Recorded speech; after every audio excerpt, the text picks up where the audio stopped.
Welcome to another Dragonlance Saga review episode. It is Palast Home's Wealth the 20th.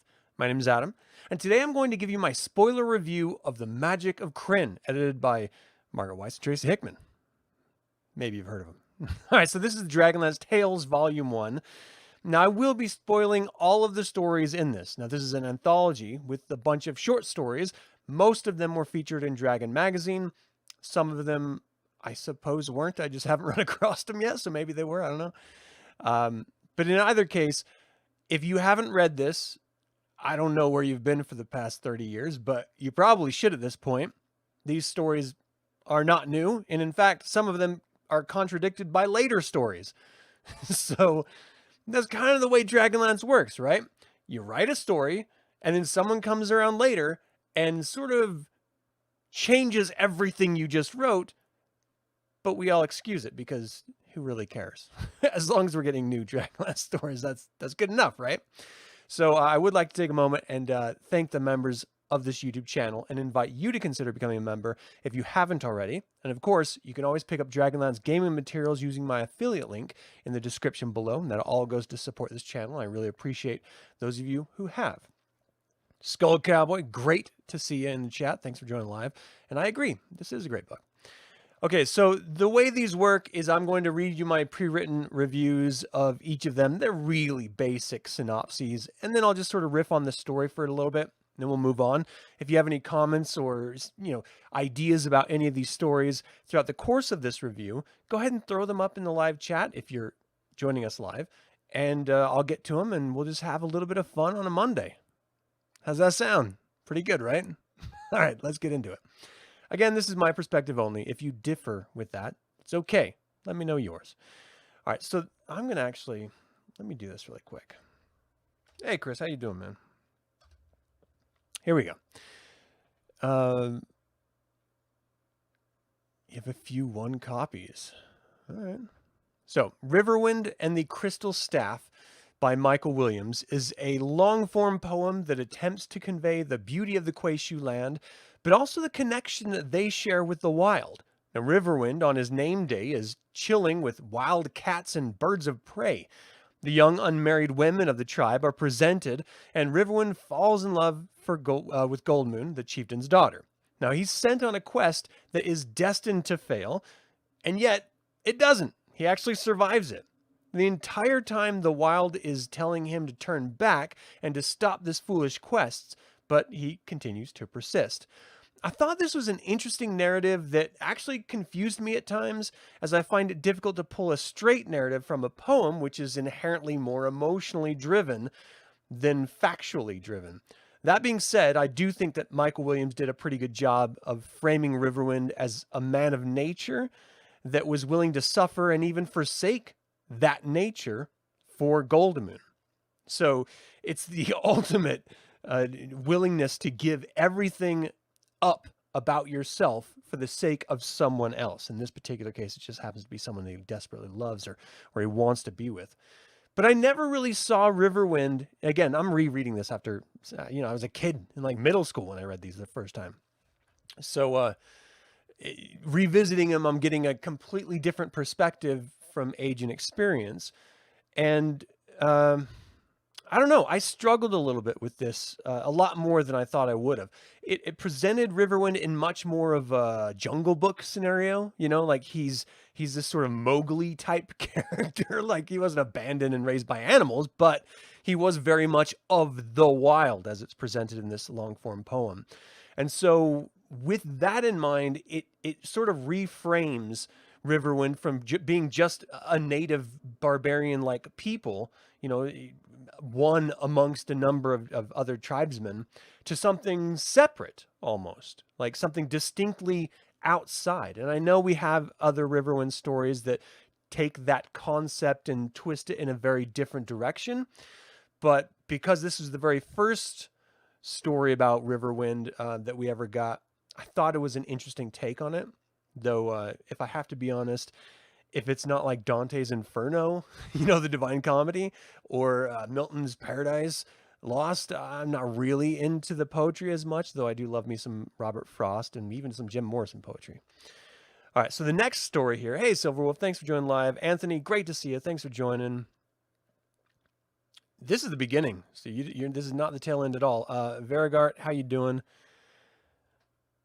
Oh, see, the other short stories, there's some real gems in here. Like, Dragonlance fans often reflect on Margaret Weis and Tracy Hickman, but the fact is there are more authors that have contributed to Dragonlance as a whole than just Margaret Weis and Tracy Hickman. And many of these authors have gone to pen numerous novels and trilogies of their own in the Dragonlance universe, or contribute in some other way, like Michael Williams with poetry throughout all of the Dragonlance Saga. So we always have to kind of keep that in mind, and also not just the novel side of Dragonlance, but also the gaming side of it. You know, a lot of that gaming material was not fleshed out by Margaret Weis and Tracy Hickman at all. So, you know, we have to give props to those other authors because they really helped define Dragonlance infinitely more than we ever would have gotten otherwise. Richard A. Knack is a great example. The Layer Smith, how you doing? Great to see you. Okay. This next one, The Blood Sea Monster by Barbara Siegel and Scott Siegel. Now, this is about a young elf who craves power and adventure. He stole a locket as a younger elf and was caught and exiled, so he's now a dark elf. He ends up stealing in order to live. He just stole a loaf of bread and was hiding in a rowboat as the story opens, and he's caught by this grisly old fisherman type who's going out to catch the Blood Sea Monster.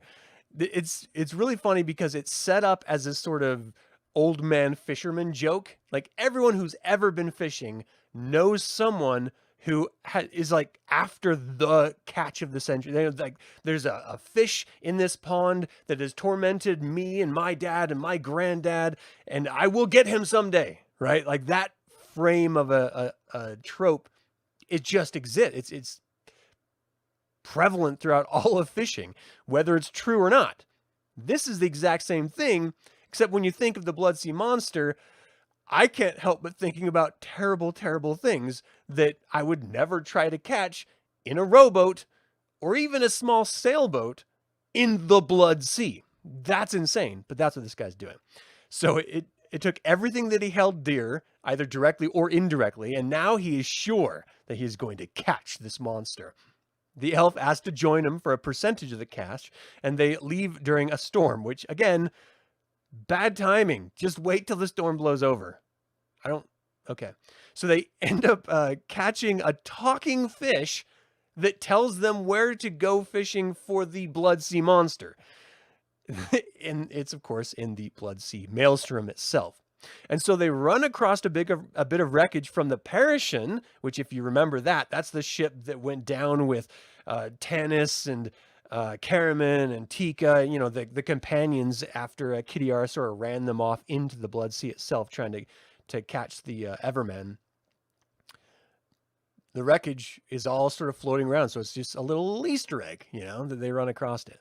So they ultimately catch the Blood Sea Monster, which seems to be a sea dragon, though they don't actually overtly say what it is, which then proceeds to kill the old man.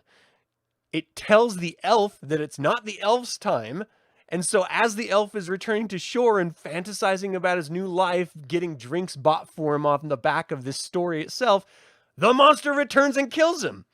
Now, can we just talk about the twisted sense of humor that this monster has? He's like, I'm not going to kill you now. I'm going to kill you in circa 10, 15 minutes. But I'm not going to tell you that. I'm just going to let you think that you're safe. And then he comes over and he kills him. Like, if you're a Blood Sea Monster, if you were, you know, like a dragon, a sea turtle, or a sea dragon, I mean, why would you care?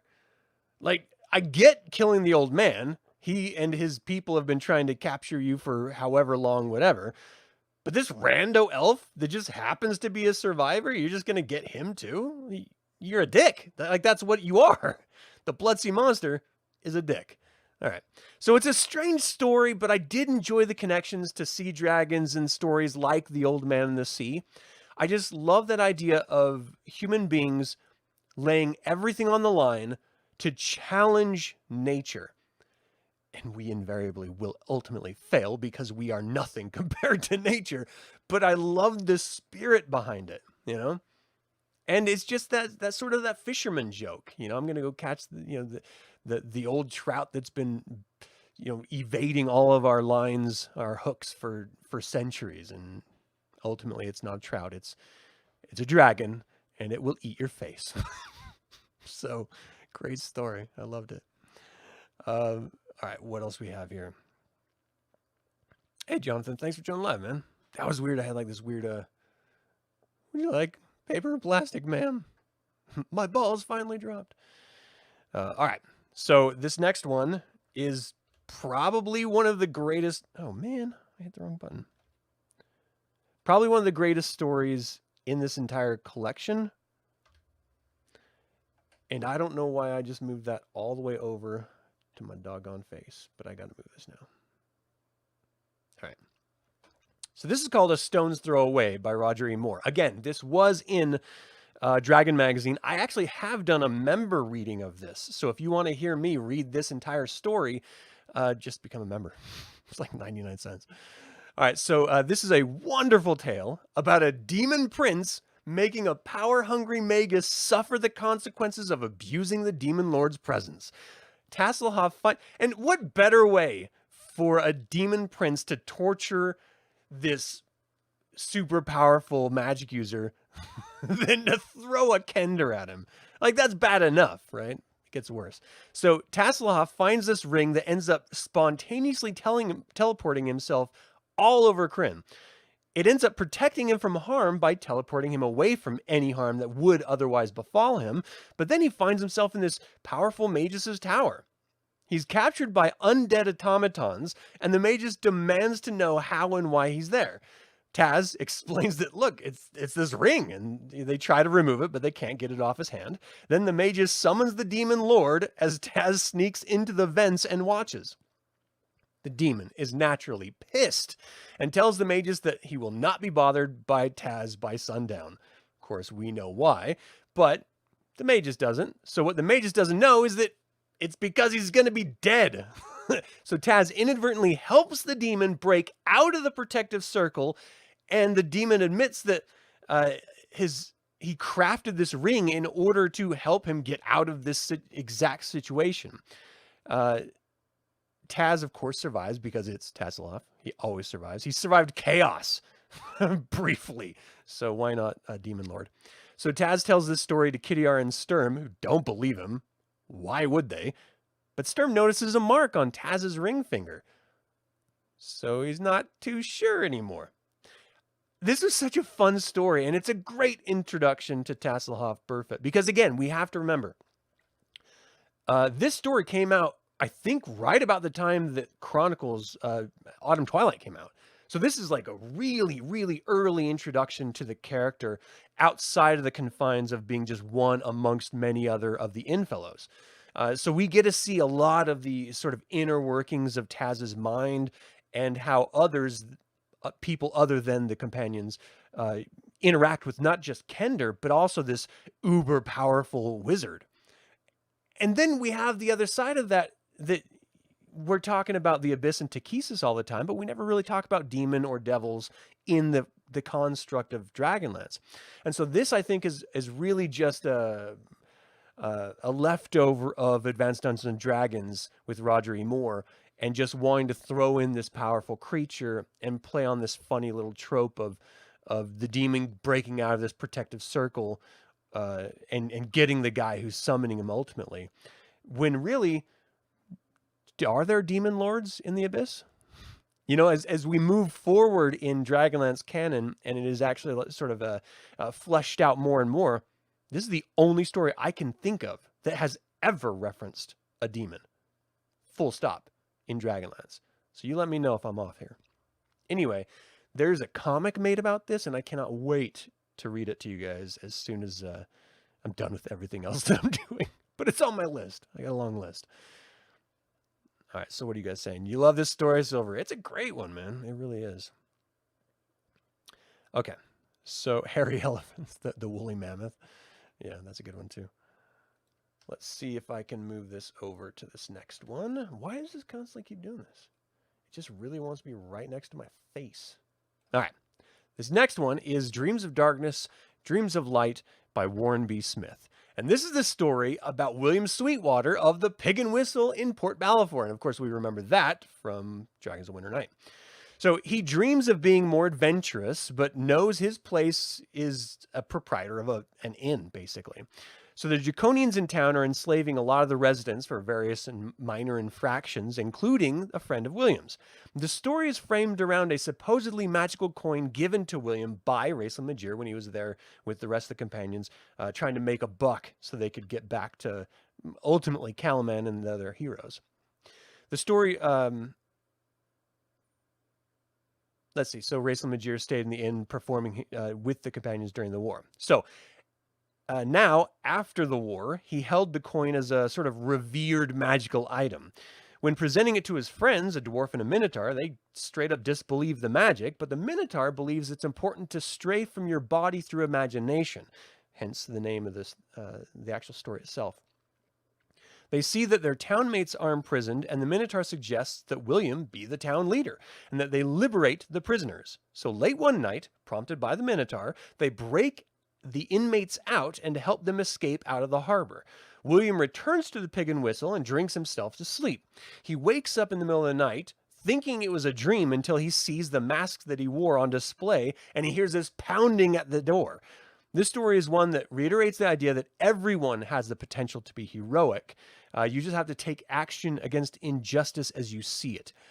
So there's a couple different levels of this story that I really, really appreciated. One, I just like the character, William Sweetwater. This idea that this guy is stuck in this sort of, I mean, arguably shithole in a shithole town, tormented by draconians, but him and two of his friends decide they've had enough. And it never would have happened if it wasn't for this supposedly magical coin given to him by Raistlin Magere. Just this idea that this one item can give you the confidence you need. You know, we see it nowadays with lucky rabbit's feet, or whatever lucky, trinkets that any individual may have that they keep around them. Maybe it's smelly socks during a game or something like that. You always want to do that because it's tradition and, it's your own little piece, lucky token. Well, that's what this is for William, this coin. And then the other side of it is that, Margaret Weis framed the entire Dragonlance Saga in her perspective as working class people finding themselves in situations where they have to stand up and do the right thing, paraphrasing. And that's literally what William is doing here. He's a working class man that is following the tradition of Dragonlance of just being basically a nobody, but because the situation demands it, he steps up and becomes a hero. Now, the end of the story leads one to believe that he's next in line for the dungeon because of the pounding on the door. So maybe he didn't get away, and maybe the heroic effort actually meant the end of his life. But that's not really important because he did help liberate some people who should never have been in prison in the first place. I really dig that. So anyway, Arceus, thanks for joining. Sports fans are way superstitious, dude. They're crazy.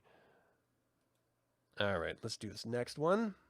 And again, I'm just going to keep doing this. So this is probably my favorite story in this entire collection. This is called Love and Ale by Nick Donahue. It is a wonderful story about Otic and Tika making a new batch of ale and a kender who delivers their hops, who ends up stealing a bag of love potion from a wandering mage. The potion was accidentally dropped into the ale, and it made the ale literally a love potion. So the customers would come in weeks later after it's ready and he's ready to tap that keg, and Otic begins opening the cask, sharing it with the room. Everyone who drinks it falls in love with something or someone, whether it's an idea or whether it's literally a physical other person. And they've fought and loved each other in the room. It gets so bad that Otic actually has to send Tika home in order to protect her delicate sensibilities because they're straight up like having sex under tables, like old people and stuff. It's amazing. People are just fighting over the supposed love of someone that they just barely fell in love with after having drunk this ale. It's just a night of straight up debauchery and excess. Otic ends up splitting the remainder of the love ale within all of his other casks in order to dilute it, and then he drinks the final pint himself. If you've ever made beer yourself, and I'm a home brewer, the description of Otic making is pretty much spot on. It's really great. And so as someone who actually makes beer, it's really nice to see that, I guess if you never made beer, why would you care? Why does it matter the process of making beer? But it's refreshing to see it presented in a pretty solid, straight up way, like factual way. It seems to be this big mystery to people who've never made it before, but it's actually a very simple process that, I don't know. I really appreciated that it was presented the way it was, knowing that it was just a tiny aspect of the point of the story. But if it wasn't there, if they didn't have the process of making the beer itself, the rest of it would have seemed a little bit more hollow. Because that's the entire setup for the love potion or the love dust, the dust of broken hearts. Maybe it's a Willow reference, falling into the ale itself. And so, I don't know, I dug it. And I love the idea that these townspeople of Solace are just coming up here because that's just what you do. It's a local tavern. So you just go to the local tavern and you have a few pints and you just go home at the end of the night. But this particular night, you have a few pints and things get crazy. And they all woke up the next morning. Otic is making some food for them for those who are hungry, and people are just sort of stumbling out, paying their tabs and leaving. And it's the most obscene situation that you would ever imagine in the Inn of the Last Home. And yet it's there. It's a story that is just wildly inappropriate for young Adam when I first read it. And I didn't fully grasp everything that it was saying, I don't think. Because now when I read back, I don't remember a lot of the details in this. But it gets pretty ridiculous. I mean, it doesn't overtly, it's not a romance novel, so it doesn't explain, heaving chests or anything like that. But it's pretty close, and it's pretty dope. So you should check it out if you haven't read it yet. Let's see. What's next? Oh, this is a good one, too. Gosh, this one is so full of really good ones. So on its face, I don't think I would enjoy this. But as a parent, I desperately love this story. So again, the way that we interpret all of these stories, and not just the short stories, but the novels and the saga ultimately, it changes through time, through your own life experience. This one is a proof of that for me. So Wayward Children by Richard A. Knack is a wonderful story with a twist at the end. So a draconian patrol is passing through a small elven village where they only want to take care of the draconians. They all begin getting headaches and wonder why there's no children, but in truth, the elven village was constructed by metallic dragons to try and change their the draconian children into dragons again. Of course, they fail and burn down the village, killing every draconian therein. It was a great story because the idea that the good dragons are trying to undo the evil that the Dark Queen created based on their eggs. So, I don't think of draconians as the children of metallic dragons, but if that was your egg and you saw, you recognize the facial features of this draconian being from your family line, that's your kid. And you don't want them to be evil monstrosities. You want them to be solid, good people. You want them to be whatever moral system that you ascribe to. You want them to be your version of the best version of you. That's what you always want from your kids. And to see that echoed in dragons and to these mythical creatures not being able to overcome the corruption of their own eggs, there's something desperately sad, heartfelt about that. I don't know. I saw it in a totally different way, and I absolutely love this story because of it. So when just that idea, they could actually recognize their kids in draconian form. That's a weird idea that I never would have thought of, but I love that Richard did. I don't know. Richard and I are on first name terms, apparently. All right, so this next one is probably my least favorite. And it is the first story full hands down, that has ever been released in any Dragonlance at all. And it's the Test of the Twins by Margaret Weis. It was released in Dragon Magazine before Dragons of Autumn Twilight was ever published. And it was meant as an introduction to not just the companions, but also Dragonlance as a whole. And it does not match up with... All right, this is going to drive me nuts. Anyway. It does not match up with any other version of his test. So if this is the only version of Raistlin's test that you're aware of, I have something news to break to you. It's wrong.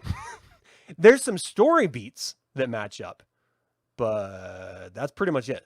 Generalities. So let's get into it. The Test of the Twins by Margaret Weis is the first Dragonlance story ever released. It was the first published in Dragon Magazine as a prelude to the coming novel and adventures. It deals with Raistlin being chosen by Parsalian to be the sword in the coming war against the Dark Queen. He planned to have the test teach Raistlin humility and temper his passion, but I believe he failed horribly.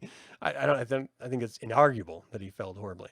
This is more of a lead up to the test than actually taking the test in the story.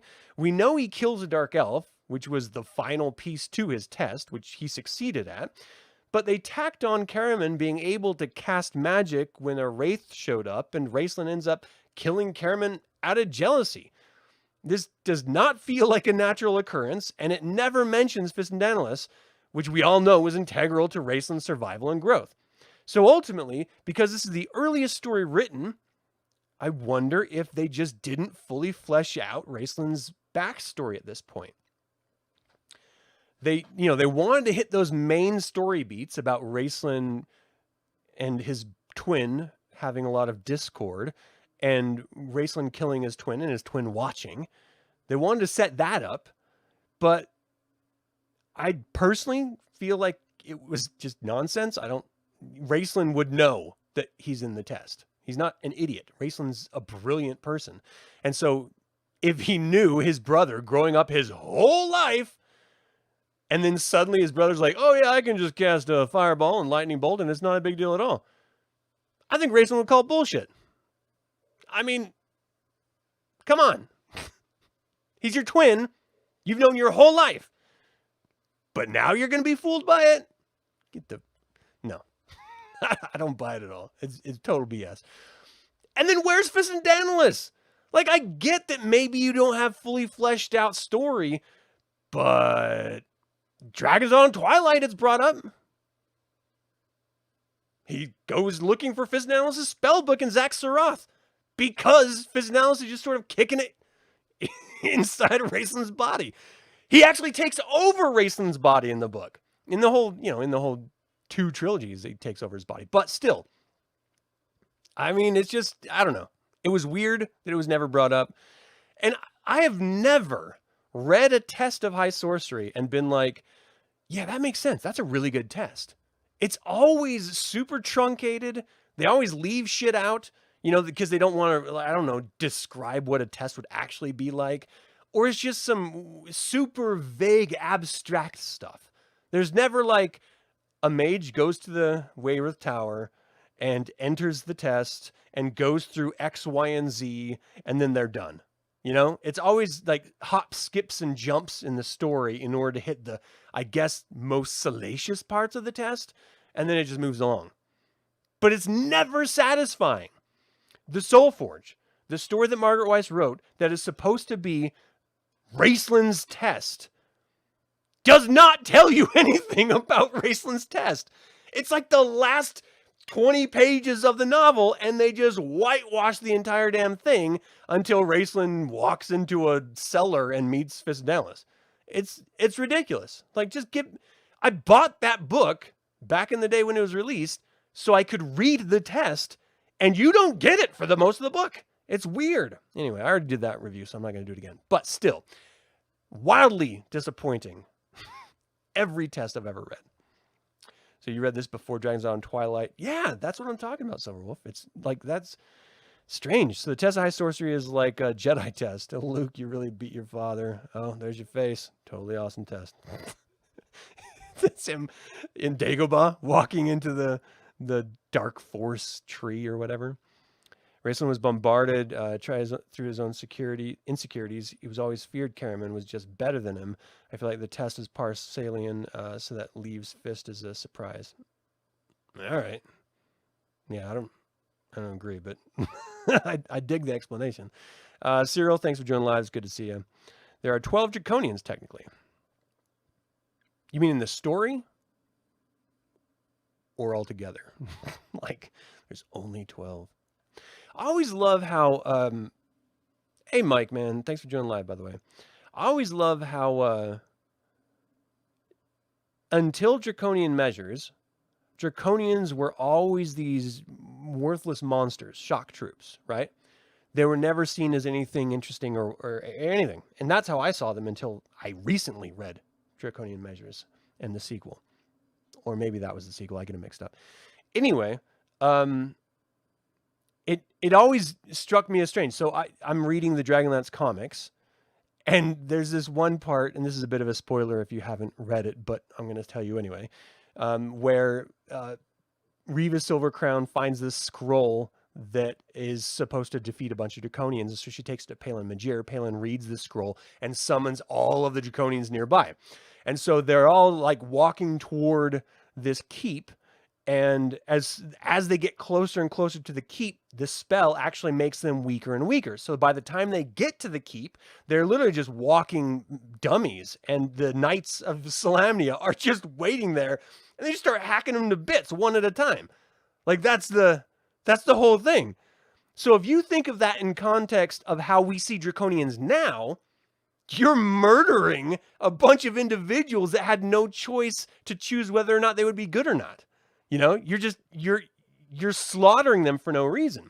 But if you think of it in the context of when it was written, there was no king's regiment, there was no draconian measures, and draconians were just basically goblins. You know, they're just these evil guys that you just had to kill. So it's funny how our perceptions of these creatures in this saga evolve and change based on the stories that are presented to us. Am I the only one there that sees it like that? Okay. So the next story, every damn time. This is called Harvests by Nancy Varian Berberick. And this was a struggle for me to get through. I did not like this story at all. I was not interested in this story at all. The thing is I love Flint and I love Tanis. But this story, for whatever reason, it was just, I had to fight to stay focused while I was reading it. It should have drawn me in. Tanis and Flint happen to be upon a young woman in a forest. They decide to help her, and she tells a tale about how her brother and her friend went missing. Flint disbelieves her, but Tanis says that he's going to help locate them. It leads to a mage who's trying to keep his son alive by harvesting the life essence from other strangers. He decides to try to use this Tanis's essence and uses phantoms in order to abduct Tanis. Before the girl's lover was killed, her brother sacrificed himself, and the mage died by Tanis, and the son of the mage was allowed to die by Tanis, posing as his father. Wildly convoluted story that made zero sense to me.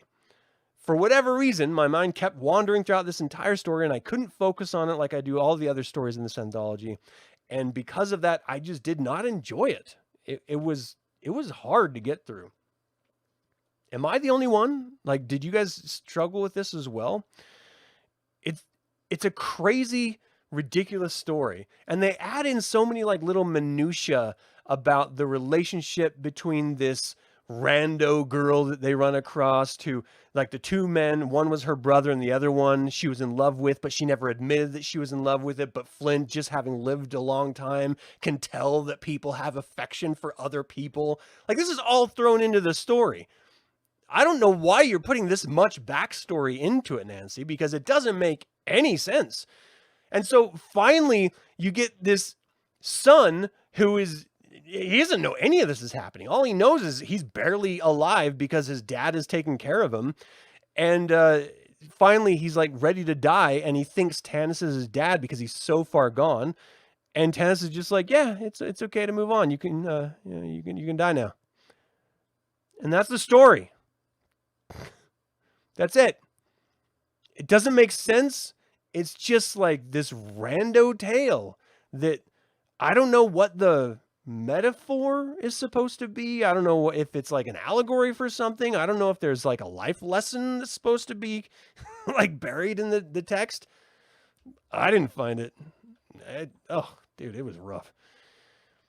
And I don't mean to shit on someone else's story. I mean, it's your creative decisions, and I'm sure there's other people who loved it, just not me.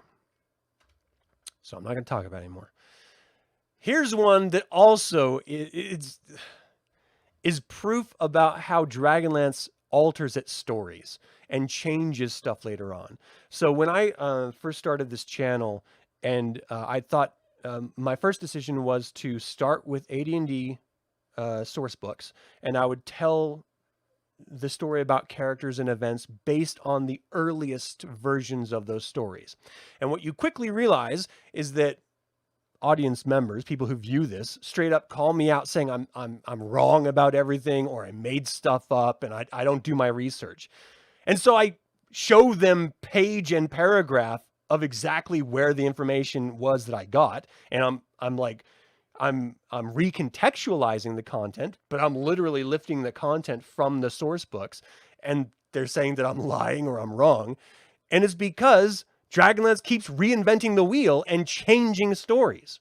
This one, called Finding the Faith by Mary Kirchhoff, is a wildly different version of the story about how Laurana and the companions killed the Dragon High Lord Fealthaz and claimed the Dragon Orb from Icereach.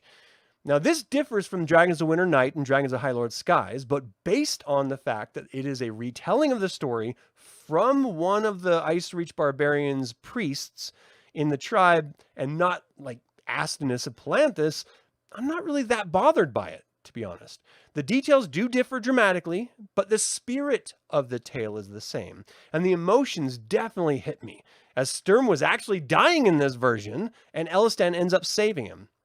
Of course, we don't have the two knights that were with Derek end up being killed because they were held captive by the clan chief of these barbarians as a sort of like a bargaining chip, saying, hey, we'll let you go do this in our lands, but we're going to keep some of your guys here to make sure you don't run off and do anything wrong. Which is weird, because the way it's presented in Winter Night and High Lord Skies, they're not happy about Fealthaz. And so anyone that's coming to sort of stop him or, make him weaker, they're all for it. Just not in this story. So it was really, really weird. Anyway, Taz's reaction to how Flint would take it if Sturm had died, oh man, that hit me too. I was not prepared for it. Because, the last stories I read about this specific event of Laurana, taking care of Fealthaz and them collecting the orb was from High Lord Skies. So, which is different. Anyway, it's a well-written and it's an engaging version of the tale, but it is dramatically different. So if you're one of those people that has to have factual story beats line up in everything, well, welcome to Dragonlance, because that's not going to be a case. But in this particular story, it varies really wildly. You like this version better. Interesting, Silverwolf. Okay. I actually really enjoyed this story, but I think I do prefer the other version. It just seems a little bit... In this version, Laurana is presented as absolutely confident and in control. Again, it's the perception of the shaman that is, telling us this. And I liked the idea that at this point in the saga, Laurana's still sort of getting her feet under her as a leader. She's still self-conscious. She doesn't feel like she's in control. And that lends to the danger and her potential failure and potential wrong choices.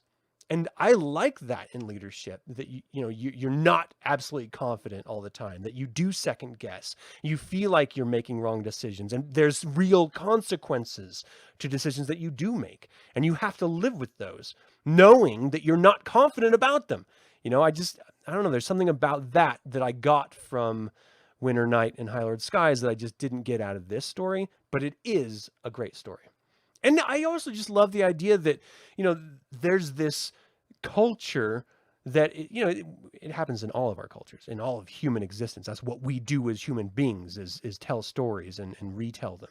And especially, like my ancestry is Scottish, and if you've ever heard any Celtic stories, they run off and get wildly fantastical because they can. You're retelling them through generations, and so this is supposedly firsthand account retelling, but you can understand how the story sort of gets away from itself as it's being retold to make it more engaging per the audience. In this particular case, it was kids, and to make it seem more palatable to that audience, but also just more magnificent with your inclusion in it, So anyway, the wonder of healing was more impactful. Yeah, that's very true. That's very, very true. And I loved that aspect of it too. That, well, first of all, Elistan being with them in there was weird, but him watching Elistan and even at the very end thinking he was full of shit, which I just thought was great. All right. Some people see what you aren't ready to see in yourself. Nice. Okay. I like that. Okay. Here's this next one. Maybe. There we go. This is the last story in this collection. Arguably, this is probably the best story. It's just not my personal favorite, though I do really, really enjoy this story. Of course, it's The Legacy by Margaret Weis and Tracy Hickman. This is the primary reason why anyone picked up this book in the first place, and it does not disappoint. Not only does it confirm that Raistlin is in fact dead and peaceful in death, but also that he was awakened by Dalamar for Palin's test accidentally. More so, this finally sets Raistlin even, as he can now return to a peaceful sleep and not owe anyone anything until the Summer of Chaos, that is. Raistlin has one final favor to repay, and though the story does not overtly say what that final favor was, I believe it was to the magic itself. The gods of magic, ostensibly. He had to pass on the artifact and the desire for magic, and that is how the Staff of Magus was passed on to Palin Majir. I do have to say that everyone sees Palin says that Palin is going to be the most powerful wizard on Krynn, and it infuriates me that we never actually get to see that. Similarly, I couldn't imagine Luke Skywalker dying or giving up his Jedi ways without realizing his full potential. And yet I did. Ugh. In Palin, this is exactly what we got. He was forced to learn and teach sorcery, and then he gave up on magic altogether after the gods had returned. I can't help but both respect his path and wish for a different future for him. It was really, really frustrating. But this story in and of itself was great because not only did we get to revisit Caramon, who is still grieving the loss of his twin, we get to see the wizards of high sorcery who are just as conniving and manipulative as ever. And we get to see the children, Sturm and Tanin and Palin, all interacting wonderfully together. And then we get to see Palin just try to define himself outside of his father's expectations and his mother's expectations, really. To stand up to Caramon Majir, hero of the Lance, physically imposing warrior by every standard, that takes some cojones. And Palin does it. He's been protecting his dad. He's been trying his best to care about his feelings and be mindful of how he is going to react to his own personal choices. But we all have to go through this. At some point, you have to let those who are your guardians or those who are raising you, let them know that, look, this is who I am. And you can accept it or not, but that's your choice. But I cannot pretend to be something other than who I am. You see it in people who come out, you see it in people who transition, you see it in people who maybe have different religious choices than their parents are trying to instill in them. You see it just, expectations of parents of maybe following in their footsteps, professionally or just lifestyle choices. And it's not for everyone. And sometimes you have to stand up for who you are and what you want. It's a really important part about growing as a human being. And it's something that we all have to do. And if you haven't in your life, then you're not really living your own life. And to see Palin do that, especially with the potential of death, and to look at his uncle, Raistlin Magir, the guy who stood up against Takesis and he literally would have made himself a god. And to tell him no, come on. That just puts Palin right at the top of uber badass character that I wanted so desperately to be something more than he ended up being. Oh, such a disappointment. No. Did you guys get... Oh, come on now. All right.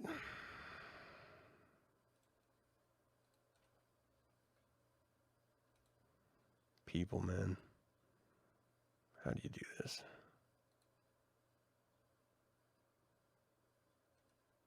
What is wrong with these people? I need to make one of you guys the mods, because I didn't see that until I look down here.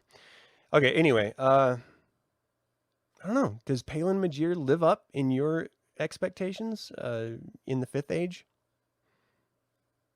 Just because we're D&D nerds doesn't make us porn hungry? Speak for yourself. But true. Very true. All right. That is really all I had for this. There we go. Go back to the main image here.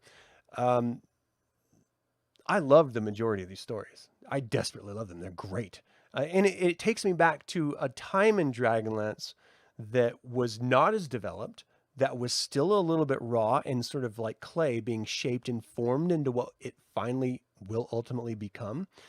And yeah, it's flawed and it doesn't always line up with what we know now, later stories, but there's an innocence to it. And the fact is, it's called Dragonlance Tales, not Dragonlance Fact Forever. So I like that. I like the idea that stories don't always have to, literally line up canonically with each other, as long as the spirit of that world or that character remains intact. Because you can learn different aspects to a character's personality or the world through these variations of story. And I really do appreciate that. All right. William, thanks for joining live. You're new to Dragonlance. Are there any prequels of Dragons of Autumn Twilight? Well, there are the Meetings Sextet, which is 6 novels that will give you all of a background of the main heroes of the Lance, but I would highly recommend just reading Chronicles first off. And then if you want to learn, about specific characters, then there's tons of books about that. But there's the Meetings Sextet, there's the Preludes, that also is like a primer right before the Chronicles takes off. And then there's short stories like this collection, this anthology. There's Tales, the first trilogy, and then the second trilogy, that also give you little short stories that talk about characters and their experiences before. So there's a lot of information that you can get into. I would highly suggest, if you haven't checked out Dragonlance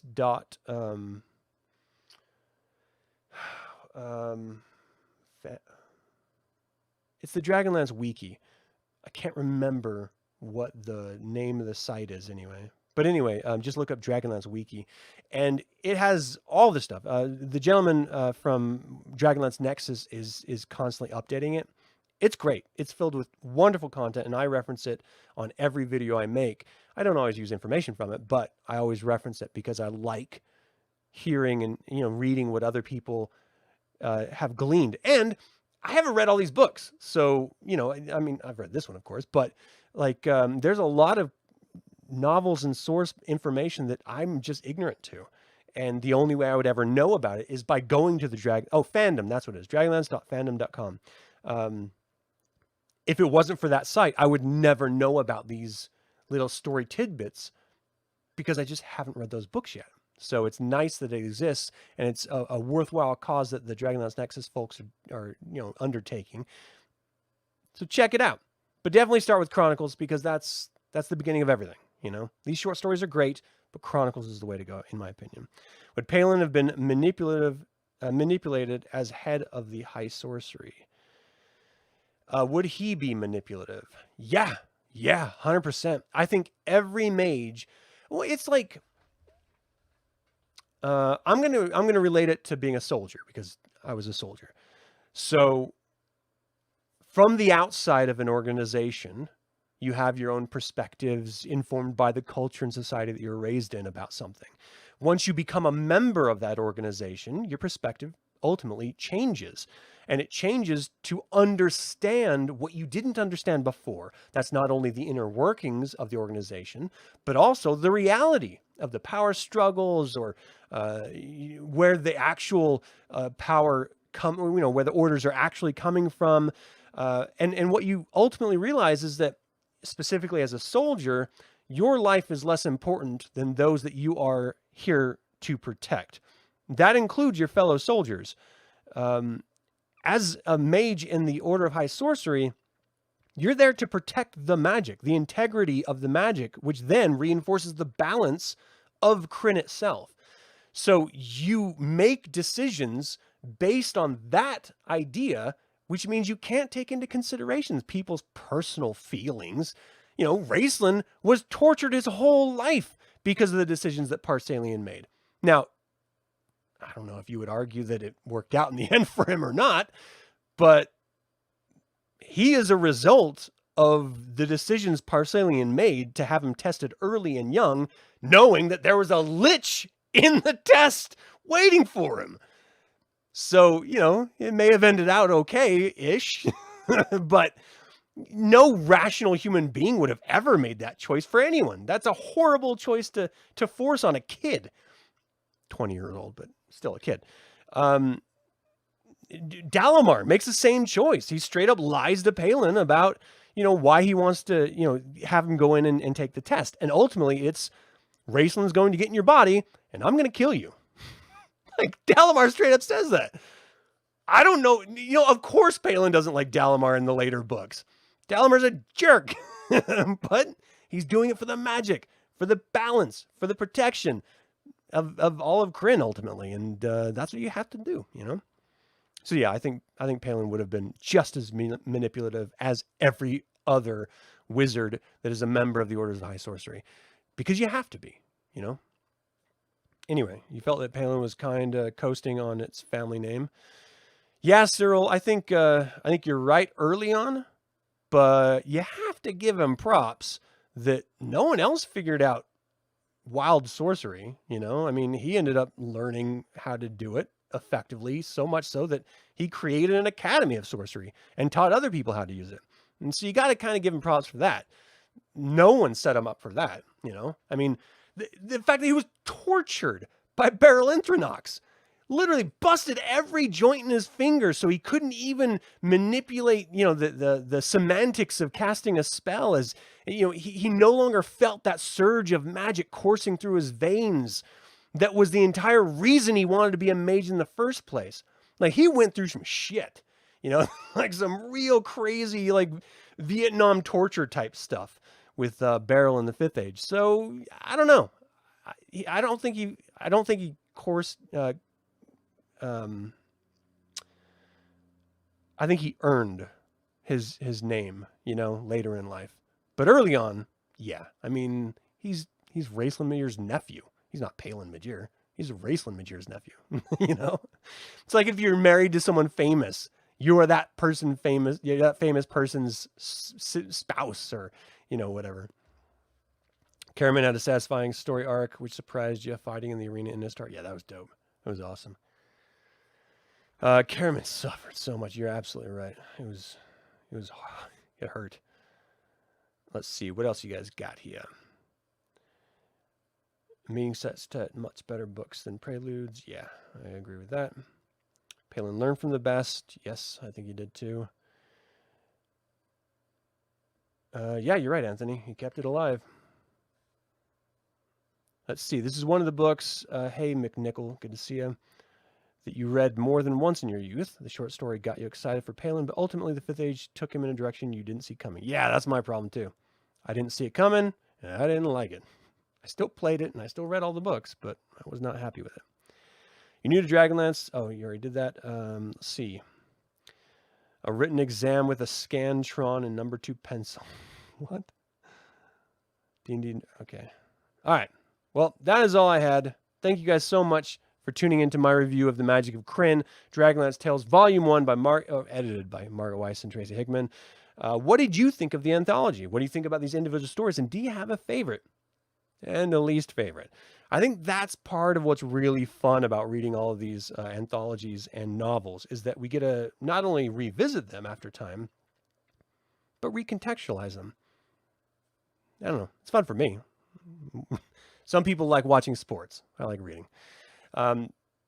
If you have any questions or comments, you can always leave me an email at info@dlsaga.com. I would like to take a moment and remind you, not the people in chat, because clearly you're already subscribers, but if you haven't yet and you're watching this after the fact, consider subscribing to the channel, liking the videos, commenting on them, and sharing them if you find anything of value in them. This all goes to help other Dragonlance fans learn about this channel and its content. And this channel is all about celebrating the wonderful world of the Dragonlance Saga. Now, thank you for joining me in the celebration. My name's Adam with Dragonlance Saga, and until next time, Slàinte mhath.